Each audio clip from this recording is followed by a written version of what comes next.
Welcome everybody to the first of this week's 10 webinars on different aspects of land and nature, timed so that we're having these webinars here at the same time that Churches Count on Nature events are going on all around the country. We've had 240 so far churches let us know that they're taking part in Churches Count on Nature this week. Meantime, we're doing a whole series of really interesting webinars this week. I do hope that you'll be coming along to quite a few. Today's topic is life on the edge, exploring the ocean through science and faith. We've got a bit of land and nature going on in David's background. 23 of our dioceses have coastal boundaries, a total of 2,600 miles. So it's so relevant to over half of our diocese. And this webinar today is looking at the challenges and opportunities in finding ways that churches can deepen and enrich their congregation's understanding of blue issues as well as green issues and that relationship between oceans and science and faith. So you're very, very welcome to today's webinar. As you probably know by now, I always start with a preview of upcoming attractions. So we've got the 10 webinars this week. We're on the one that's highlighted at the moment, but please do come along later in the week if you want to hear about bats or trees, if you are an eco-church and you want to know about eco-church land, if you want to know more about how the church commissioners manage their land, how we can look after our flower-rich churchyard habitats, the nature recovery networks being created around the country, how we use our church spaces for growing food and growing mission, urban hope, all about those small spaces and what we can do to create a space for nature in our small urban gardens, and from global to local, tackling the joint crises of biodiversity loss and climate changes is the one that we're going to finish on Friday afternoon. Looking ahead then to after the summer, we've then got, in the middle of June, we've got our session on briefing on the faculty rule changes to support net zero carbon. And then looking ahead to after the summer, we're running a session with parish buying and 2x2 about how central procurement can help parishes on their journey towards net zero carbon. In terms of the housekeeping for today, we'll be using the Q&A for the questions, not the chat. So please do find the Q&A and put your questions for David in there, and we'll come to those at the end. After today's webinar has finished, I'll send you David's slides and any links from the chat. And we're recording all of the webinars and sharing those through our website.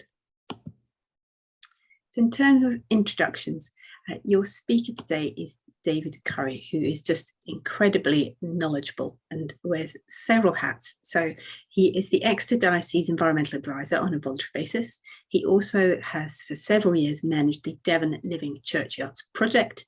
He's the chair of the Devon Churches Green Action Group, and he's currently working with the Life on the Edge project in Polzeath in Cornwall, which he'll be telling you all about in today's talk.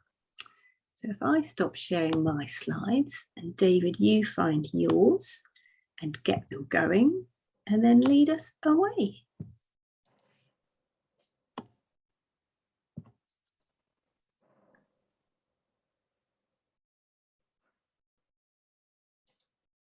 There we are. Okay. Thank you very much. Good. Good afternoon, everybody. Such a wonderful day here in Plymouth. I can see the estuary from my bedroom window, such a beautiful sight in the morning. And I welcome you to my talk today, Life on the Edge, very appropriate, exploring the oceans through science and faith. And there you'll see a verse from the Bible.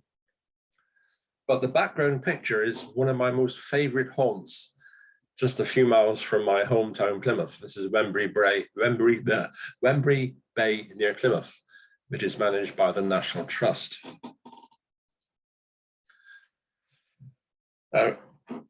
Being in Plymouth, of course, I'm surrounded by sea. We get a lot of things happening in the newspapers. Mother and son walking along Plymouth Barbican looked into the water and they saw a smooth hound shark. And that was just in April this year. And here's one Spearmint, the North Atlantic grey seal, off on a journey to Scotland. That is Devil's Point in Plymouth. That is my childhood playground. I used to play as a child and swim. And a few months ago, Spearmint adopted, came and visited Devil's Point and stayed around for quite a long time and began to get used to Plymouth and too friendly with the people. And people started feeding him with jam donuts, of all things. So poor Spearmint had to be taken up to Scotland and released and put back into the natural environment again. So maritime issues are always on our minds here in Plymouth. Now, I'm going to put a lot of facts to you today, so bear with me, but they are important. In the UK, no one is more than 80 miles away from the coast. And this is a surprising thing. There are 24 dioceses with coastal boundaries, totaling 2,663 miles. That's a significant coastline. The UK coastline hosts over 1,200 different animals and plant species.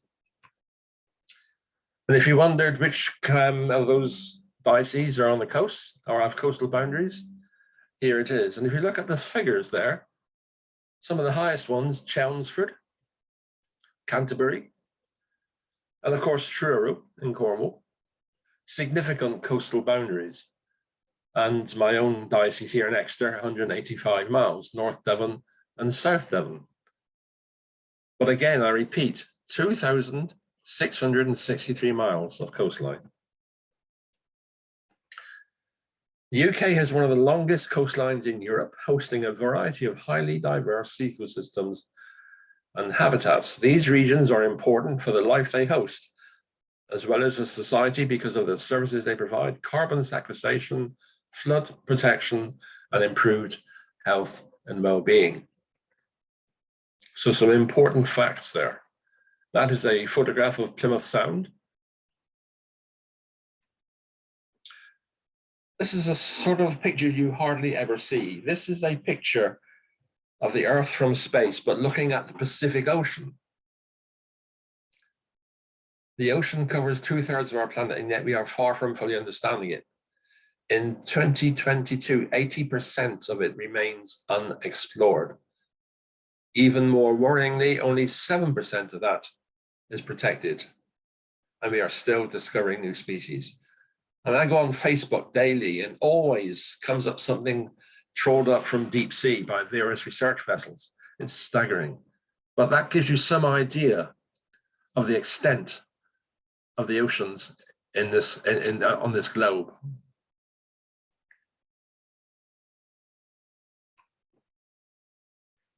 Oceans, world's largest ecosystems.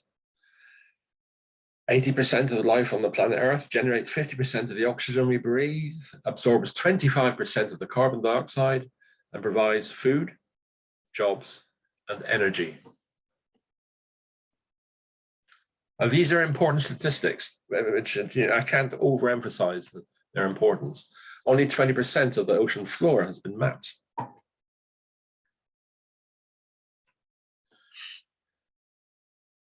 Did you know that most of the oxygen you breathe comes from organisms in the ocean? The majority of this production is from oceanic plankton in the surface layers of the sea, drifting plants, algae, and some bacteria that can photosynthesize. Now that is a fact not well known. Again, we have been concentrating too much on green issues, and we haven't been addressing blue issues. And one of the most important aspects of the blue issue is that, in fact, oceans produce more oxygen than all trees combined. Now, I've looked up these sources. There's a variety of sources. If you don't believe me, then I suggest you actually Google that statement and see where the sources are. But I can assure you that is a fact. Oceans produce more oxygen than all trees combined. So we're all talking about the degradation of our forests and tropical rainforests. Nobody mentions about what's happening with our oceans. As a part of this, whales play a major role in the marine ecosystems and in combating climate change. And we've always associated whales with whaling, harpooning, and so on in various countries, still using whaling. Nobody has addressed the actual ecological significance of whales in marine ecosystems and in combating climate change. And you'll see the logo on the left, top left, the Whale and Dolphin Conservation. Look it up on the internet. And whales are essential contributors to healthy marine ecosystems, healthy fish stocks, sequestering carbon to combat the increasing impacts of climate change. Here is an interesting diagram. Let's start at the bottom. We have our whale there. Goodness knows how deep that is, kilometers deep. And he's feeding. An interesting statement on the left there. Whales can't poop under pressure. Their bathroom breaks at the surface directly fertilize plankton. So the whale has to go to the surface to poop. And that poop provides nutrients for the phytoplankton. And you can see on the right-hand side there. This is a very, very interesting fact and something that we knew very little about until recently, just how important whales were in our ecosystems. Now, who would imagine this afternoon, that you would see a slide of a whale pooping? But there it is.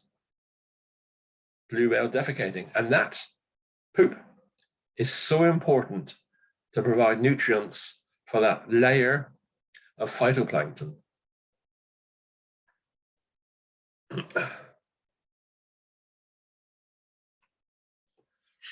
Even when whales die and the bodies sink kilometers deep to the bottom of the ocean floor, and the staggering statistics there is called whale fall, 145,000 tons of carbon are transferred to the ocean floor by the bodies of dead whales. The body itself can provide food and habitats for other organisms. More than 200 species can inhabit a single skeleton during the final stages of decay.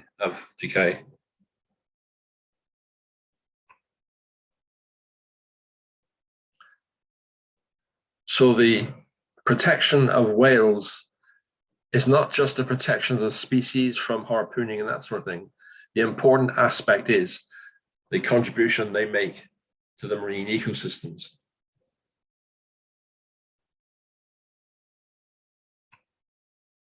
So what I'm trying to say is it's time that we turn our thoughts from green issues to blue issues, especially you 24 dioceses, which have got coastal boundaries. And the following slides will show you just how we're going about it here in the Southwest. So how can churches deepen and enrich their congregations' understanding of the relationship between oceans, science, and faith? That is St. Andrew's Church at Bear Ferrers on the River Tavy, just near our coastline. One of my top living churchyards.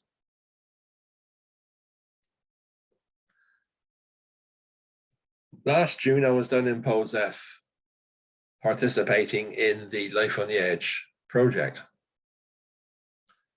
I parked the car at 9 a.m., took this photograph. By 10 a.m., you couldn't see the beach for cars. That's how popular that beach is. And if you are considering visiting PLYMOUTH during the summer months, I do recommend strongly you get there before 9. Because you'll never get in if you can't. So PLYMOUTH Beach is the center of a pioneering project called Life on the Edge.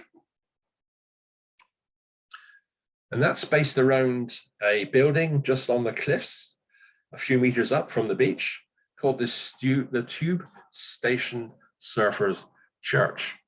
Again, if you're down that neck of the woods, I do highly recommend you visit lovely food, lovely coffee, lovely break. And the surfers will come out of the sea, park their surfboards in the little garage to the right, and then go in for coffee. On one day in June last year, we had, as a part of this scheme, we held a church service out of doors on the grassy slope beside Tube Station.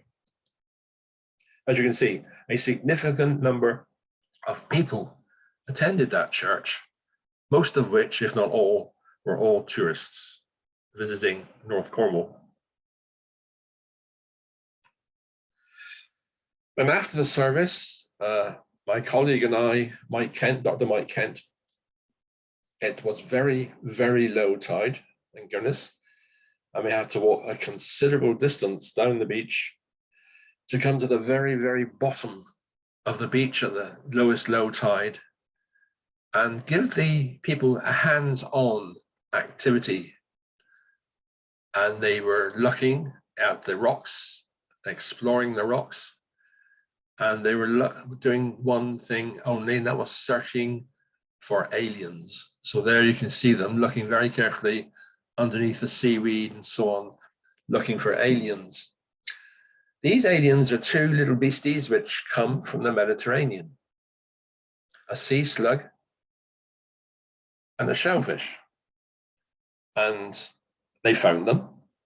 So we asked the question, okay, these belong in the Mediterranean. What are they doing here?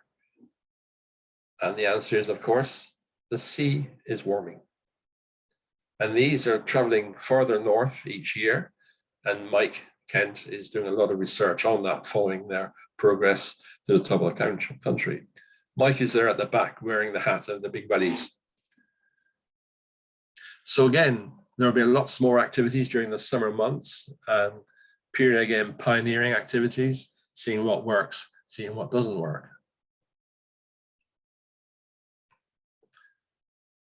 We also held a lot of inspirational evenings, some again which you yourselves can do. For instance, Dave Hundley was there, Professor Dave Hundley. He gave a lovely talk called Order Out of Chaos, examples from the coastline. Inspirational evenings led by guest speakers who are professional marine scientists, experts in their field of research, and who are committed Christians.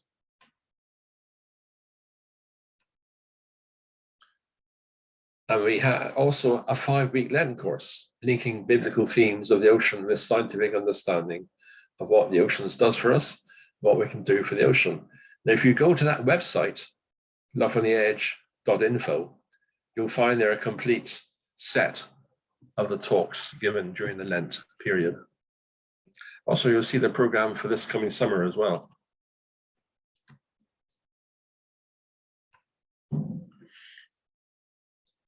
Now, the Rock Pool project, this is a local project based in Cornwall and in Plymouth, which, as you say, it's just helping local people to explore, understand and care for the local wildlife and coastline. There, the left-hand image is of a beach near me here in Plymouth, is at Mountbatten. And bottom right there is in Cornwall. And that's the Rock Pool project. We'll be working with them throughout the summer, encouraging people on the coast, taking them around rock pools and so on and so forth. Rock Pool project, look them up.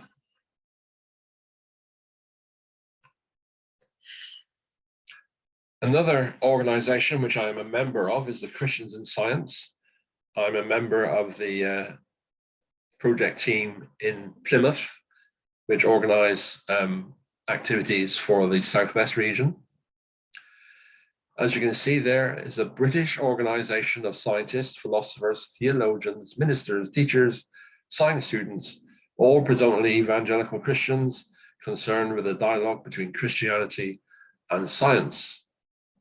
Local groups are at the core of how Christians in Science operate. So the first thing you may like to do is to check the Christians in Science website and see if there's a local group near you. They have loads of resources in the form of pamphlets and so on and so forth. And you can also book speakers through them as well. So I highly recommend that you contact Christians in Science at that web address.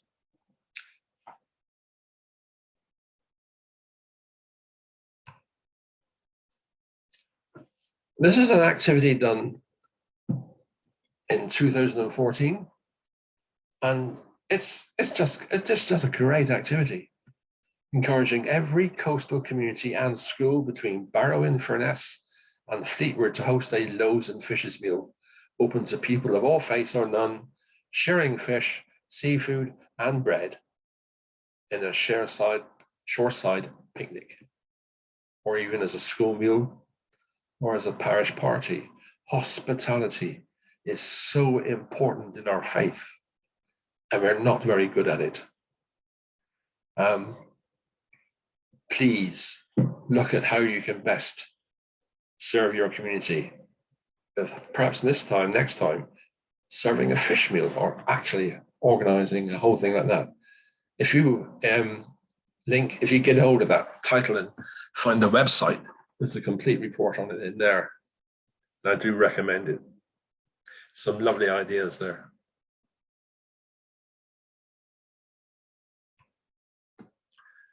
June the 8th, that's day after tomorrow. World Oceans Day. What are you doing to celebrate World Oceans Day? Nothing? Well, perhaps in your prayers, your daily prayers, you may like to include the ocean conservation in your prayers.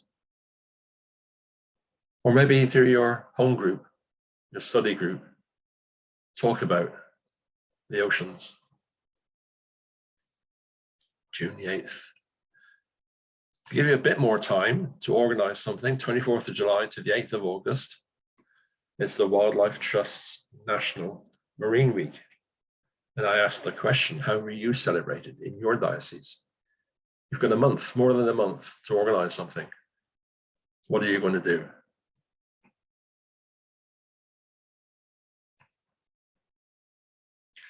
We've been very, very fortunate in Plymouth that we've been made into a national marine park. Plymouth Sound is one of the world's most important and visually stunning natural harbors. It has multiple designations for protected habitats and supports over 1,000 species of fish and other marine animal life.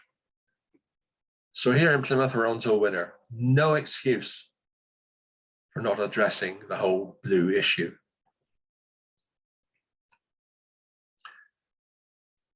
We have even one of the biggest natural marine aquariums in the country, and many research establishments throughout the university, Marine Biological Association, Marine Institute, and so on and so forth. Is there a marine aquarium near you? Or where is the nearest marine aquarium? Perhaps you can get somebody there from the education department to come in and speak to your church. Or maybe you can actually get a coach together and visit your local marine aquarium. And it's run by the Ocean Conservation Trust. Again, look them up.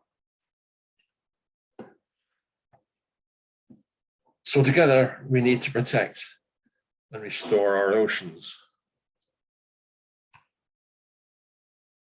Or this could become a rare sight. How much longer are we be able to go out to the fish and chip shop down the road and get a cod and chips? I'm serious, it's not a joke. Overfishing stocks and so on. This could become a rare sight in our lifetime.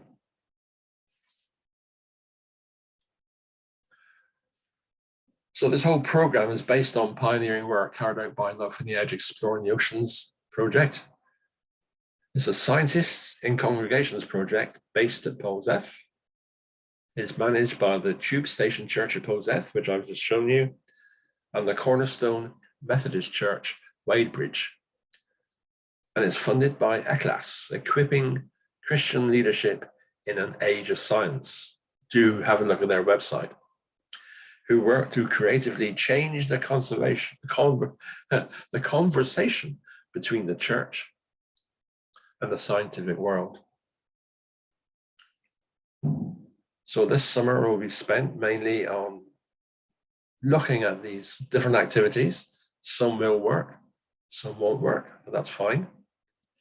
And then I hope by the end of this, I will have enough material to produce an online toolkit for exploring the oceans through science and faith. Call it our Blue Planet, whatever, that's just the working title.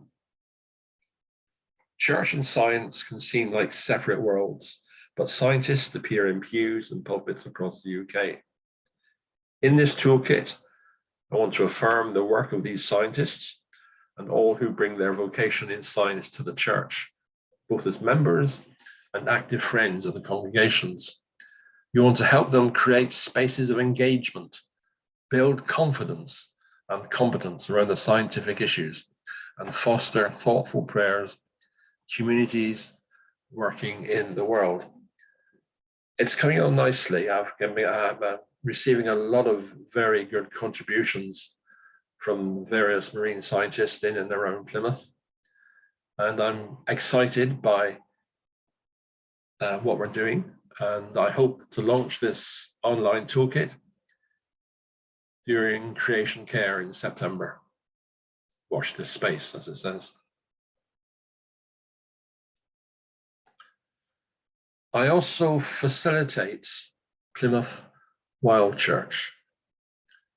And my next gathering to celebrate World Oceans Day is in fact on June the 19th. We're there at Mountbatten Beach, and there you can see the slide there with Mountbatten Beach, full of rock pools and sandy beaches with fantastic views. And we will go there, we will have worship and prayer and poetry, but also exploration as well. And we will explore the rock pools and look at God's amazing creation, which we are living on the edge. What a life living in the rock pool. 6 hours of the day, you're covered by the sea. 6 hours of the day, the sea goes out and you're left high and dry, or maybe in a little tiny rock pool. So if you're in and around Plymouth at that time, 19th of June, do come along. Be happy to see you. The Bible is a revelation of the grace of God. Nature is a revelation of the glory of God. And that's from the late John Stott, who was one of the founding members of A Rocha. And A Rocha also plays a very important role in marine conservation under Dr. Bob Sluka. Again, look up A Rocha's marine conservation. And that's my talk, friends. If we have any questions, I'll be very happy to answer. Thank you so much, David. Well, lovely talk and such beautiful photographs as well. Lovely to just sit and look at them and reflect for a while. Do you know, your last comment there links beautifully to one of the questions which has come in from Sharon, which is asking, are there any faith-based organisations campaigning nationally or internationally on ocean issues? And you mentioned A Rocha there. Perhaps you can tell a little bit more about what they're doing, and then if there are any other faith-based organisations. A Rocha is one of the biggest Christian organisations globally. It's in two sections, A Rocha UK and A Rocha worldwide, international, if you like. And there is a section of it dedicated to marine conservation, is led by Dr. Bob Sluka. Again, I so thoroughly recommend that you get on the internet and have a look at the A Rocha marine conservation and all the work that Bob Sluka is doing globally, not just in this country, but globally as well. So I would recommend look at A Rocha, but also A Rocha UK as well. They could do with your support. I could do with your support here in Devon, you know. So please have a look at A Rocha UK and see how you can help A Rocha as well as they can help you. And if everyone doesn't know, A Rocha are the charity behind EcoChurch. It So, is. so there's Yes. a Yes. lot of links there. Yes, that's right. Yeah. Yeah. I was just wondering, actually, I was getting the Eco Church survey up, and I'm realizing I don't know whether there's anything about marine and oceans in the land section of Exactly. Eco Church. It's me. I slipped up there, didn't I? But no, you're right. Next year. I think because it assumes that we're talking about the churchyard when we're talking about land. Yes. And whilst there would be Yeah. a few churches that have Yes. where their churchyard goes straight onto the coast, presumably most it would be, you're walking to the coast or near Yes. the coast, but not Yes. actually Yeah. owning a bit of coast. Yeah. There's some lovely coastal churchyards around Devon, North and South Devon, and they're in Cornwall as well. So there's some real history.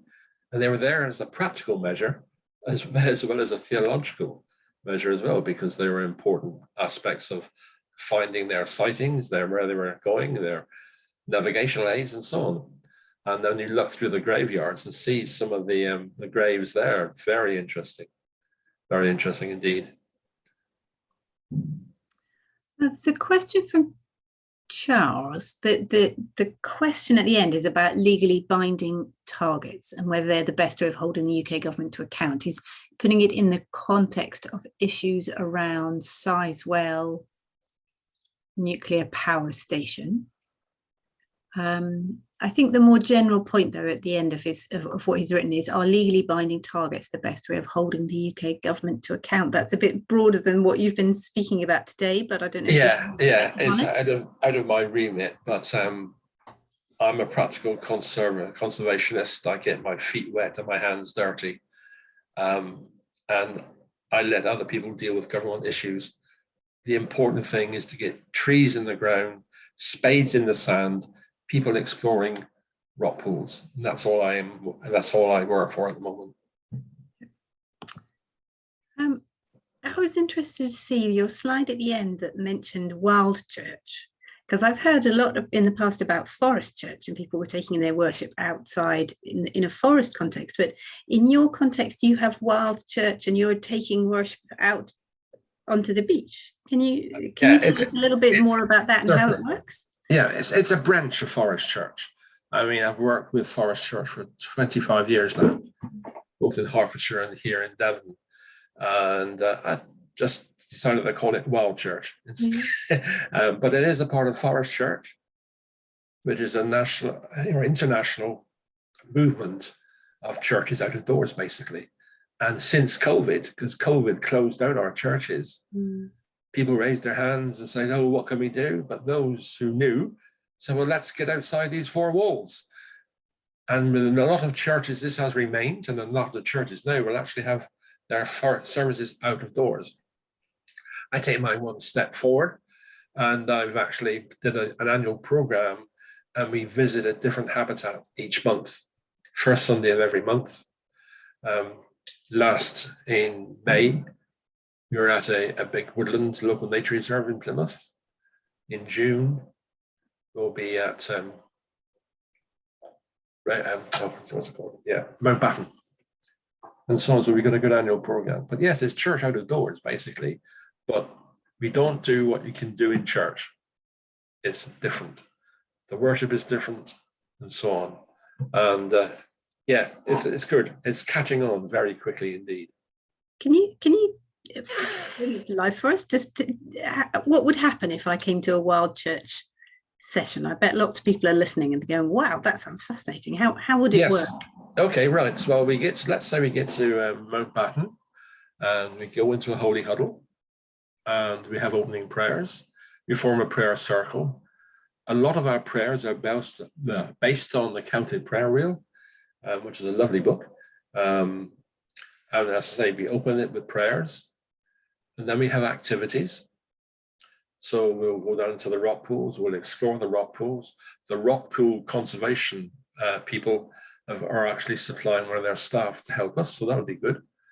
We'll take the stuff out of the rock pools into little trays, sit on the beach for those who can, explore the rock pools, and just look at God's creation.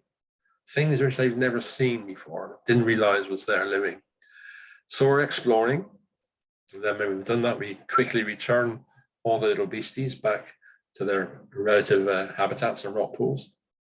And then we go back to the top of the beach. We go into a holy huddle again. We'll have prayer, poetry. I take a lot of poetry books along with me and ask people to select a poem. And yeah, again, more Celtic prayers. And hopefully we'll end up with some refreshment of some kind.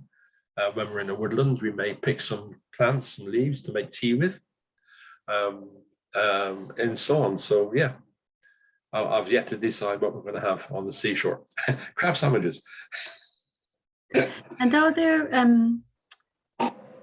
if people were wanting to run a session like that, is there somewhere they can look for resources about suitable readings or Bible passages or poems that would link faith and the ocean? Yeah. There's the people who started it. There's Steve Hollinghurst, Reverend Steve Hollinghurst, and Bruce Stanley. And Bruce Stanley's written a lovely book on Forest Church, so I do recommend that. With lots and lots of ideas. Forest Church is on the internet. And there's also Facebook as well for Forest Church facilitators. So we can get a lot of cues. And don't try and reinvent the wheel. Other people have done it. So have a look and see who's done it and what they can do. But I do highly recommend the Celtic year wheel for prayers. It's very, very good. But there are others as well for outdoor work. There's plenty of work done on this, and plenty of prayers and so on, and plenty of activities. It takes 2 hours. That's all it needs to take. Whatever the rain. We did one at the River Plym earlier this year, and we were up to our knees in water because the day before it rained and rained and rained, and all the water came off Dartmoor down the River Plym and just flooded everywhere I wanted to go that day. So we did a bit of paddling that day. I think I found the book that you mentioned. There's one called Forest Church, A Field Guide to Spiritual Connection with Nature by Bruce Stanley. Bruce Stanley, that's the one, yes. Lovely. Right, let's just look over here at these questions.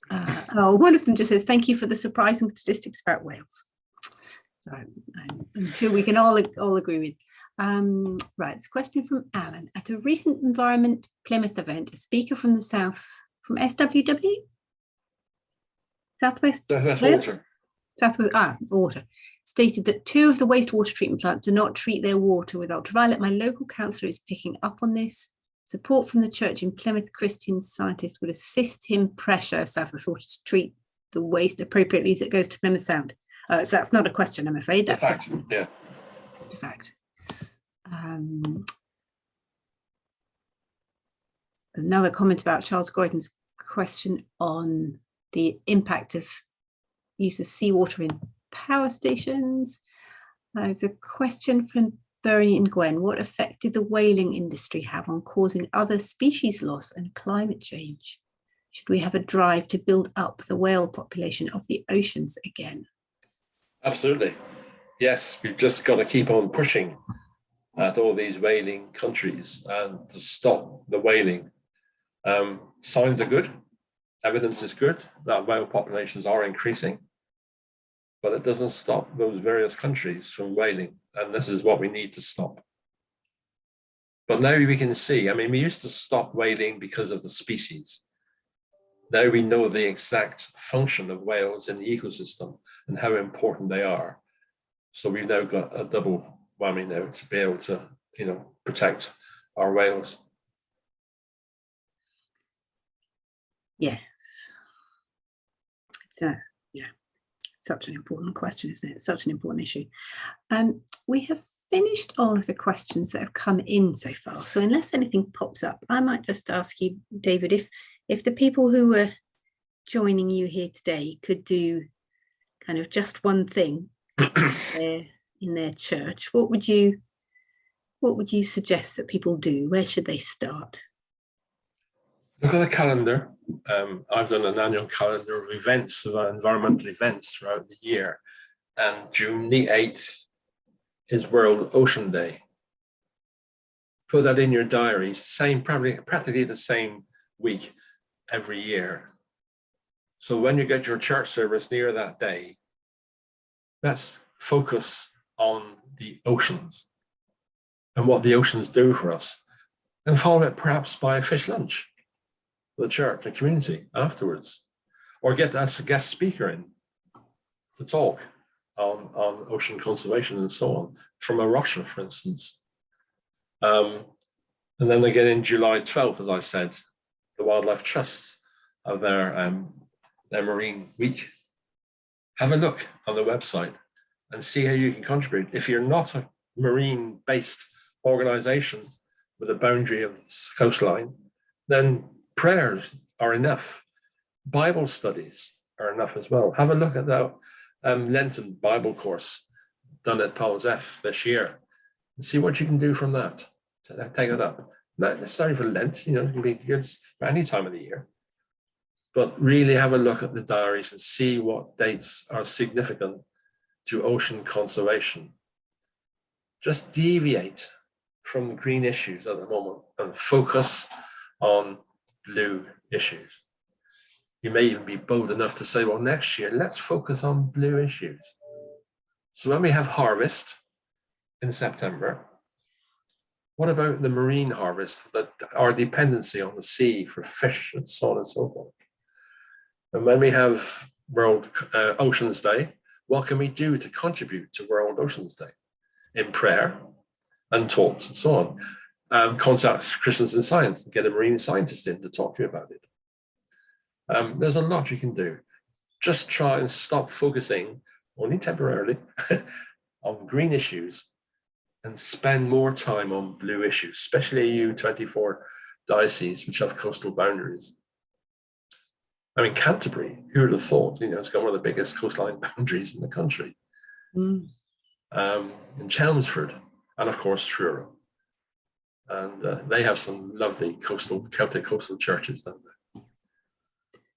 There have been two extra suggestions for useful resources that come into the chat, one of which is a book called The Earth Cries Glory, Daily Prayer with Creation, and one of which is Blue Planet, Blue God. So I'll share all of these links at the later. That's right. Yeah. Now, some more things have come in whilst you've been talking. So it's a follow-up on the previous comment about Southwest Water.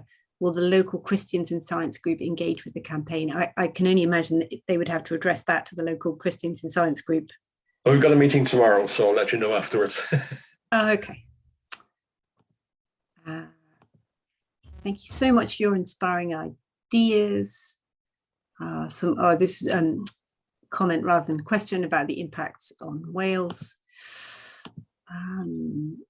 Many churches have adopted an annual eco-focus with a big green day out. Are there any plans for the Church of England to look at promoting a big blue day out? Wow. Well, there you are. What a great suggestion. You're a starter for 20. I don't know of any such plan. I mean, I think we're all thinking about it for the first time today, aren't we? Right. Yeah, exactly. Yeah.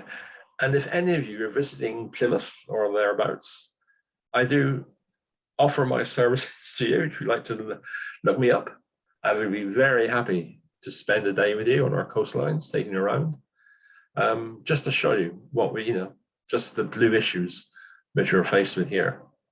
So do get in touch. I don't mind. I'm supposed to be retired. That doesn't seem to be working at the moment. But I would be very happy, anybody who comes down this neck of the woods, to visit and talk to and to do a little guided tour sometime like that. Are you happy, Dave, for me to share your email address? Yes, please do. To take you up on that. Yeah, we'll see. Yes, that'll be right. Yeah. Thank you. I think you might have inspired a few big blue day outs today, David. Yes, yeah. Right, there's no more questions, so I think we might just finish a little bit early. If I say thank you so much for your time, David, and That's your okay. insight and wisdom. I think you've made us all think a little bit differently. Yeah, think blue, not green, just for the moment. Don't avoid green entirely. Yeah, we can think blue and green, can't we? But you can think the earth creation is blue and green, isn't it? I think you're just saying right. to remember that both of them are there. Yeah. thank you so much to everyone who's joined today. Thank you for joining. I'll share David's slides and the links from the chat. And I do hope to see you at one of our other webinars this week. Thank you very much for coming. Bye, everybody.